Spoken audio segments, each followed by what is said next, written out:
આ રીતે બધું કાર્ય થયું છે એની અમે એફઆઈઆર કરીએ છીએ સાહેબ, અમારો એકદમ નક્કી છે.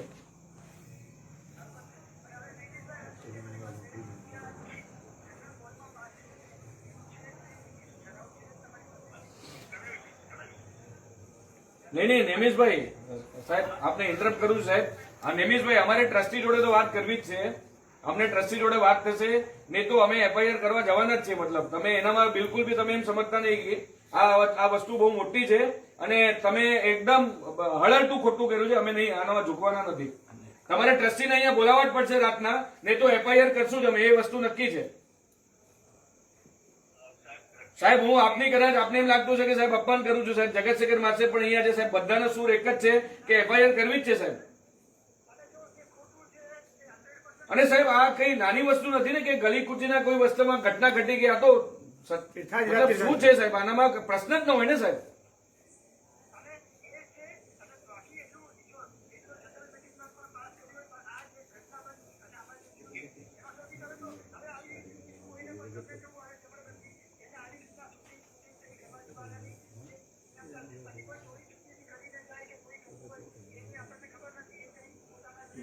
બહુ હોશિયારો છે, એમના સિક્યોરિટી ગાર્ડ લોકોના ફોન લઈ લઈને 500 રૂપિયાનો ફાઇન ભરાવે છે.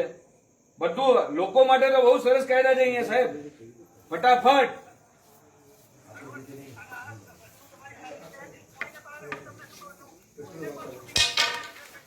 એટલે સાહેબ વાતનો સાર આ જ છે સાહેબ, અત્યારે કોઈ ટ્રસ્ટી તાત્કાલિક અમદાવાદથી અહીંયા આવે, આપણે રિટર્નમાં બાંયધરી આપે કે 24 કલાકની અંદર આ બધું કરશું, નહીં તો એફઆઈઆર કરવાની છે નક્કી છે. એટલે તમે નૈનેશભાઈ આગળની વાત કરો, આ બધી ચર્ચા થઈ ગઈ, બધાને બધી વસ્તુની ખબર પડી ગઈ. તમે હવે આગળની વાત કરો, ટ્રસ્ટી જોડે વાત કરે, ટ્રસ્ટી જોડે રૂબરૂ મુલાકાત કરાવી શકશો તમે 12 વાગ્યા સુધી, નહીં તો પછી અમે એફઆઈઆર કરવા માટે જઈએ સાહેબ. કેમ કે જુનાયેલા લેટરથી તમે વિડીયોગ્રાફી કરી છે, બિલકુલ બી આજે 5-6 મહિના પછી તમે વેલિડેટ ના કરી હોય તો અમે એની એફઆઈઆર કરવા માટે તો અમે લાયબલ છીએ.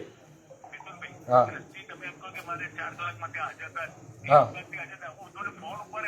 નહીં. આ જો આ મારી કોઈ વ્યક્તિગત ડિમાન્ડ નથી સાહેબ, તમે ટ્રસ્ટી છો અને ઘટના એવી ઘટી છે, તમે લોકો એને લાઇટલી કેવી રીતે લો છો? કોઈ ઇમરજન્સી હોય તો તમે દોડીને નહીં આવો.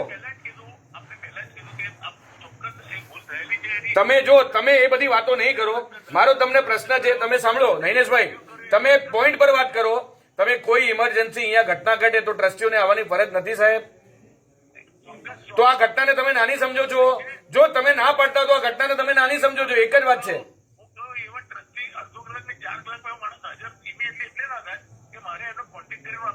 નહીં તો પછી તો મિચ્છામી દુક્કડમ.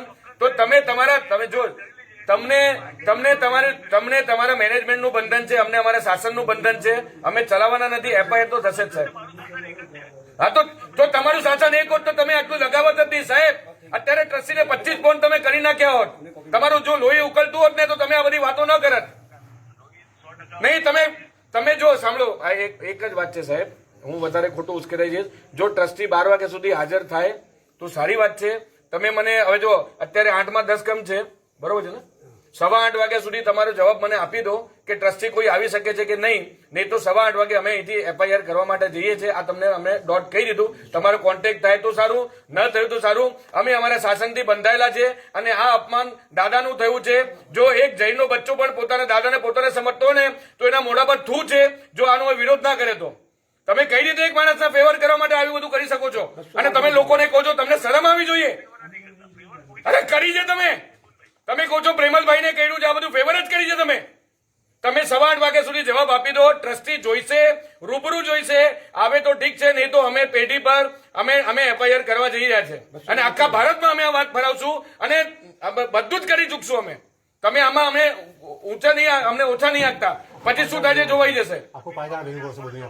હાજી તમે 8:15 વાગ્યા સુધી જવાબ આપી દો શૈલેષભાઈ. તમારે જેને વાત કરી એને કરી લો, બરોબર છે? હા, અમારે બીજી કોઈ વસ્તુમાં રસ નથી. અમે બધા અહીંયા ભેગા છીએ અને અમે તલેટી પર એફઆઈઆર કરવા માટે જઈએ છીએ. 8:15 વાગ્યા સુધી તમારી રાહ જોશું.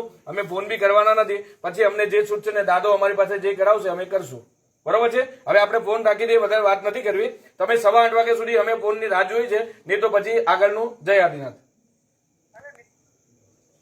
कुछ सही बोला आपने. छोड़ दो अभी बात को खत्म.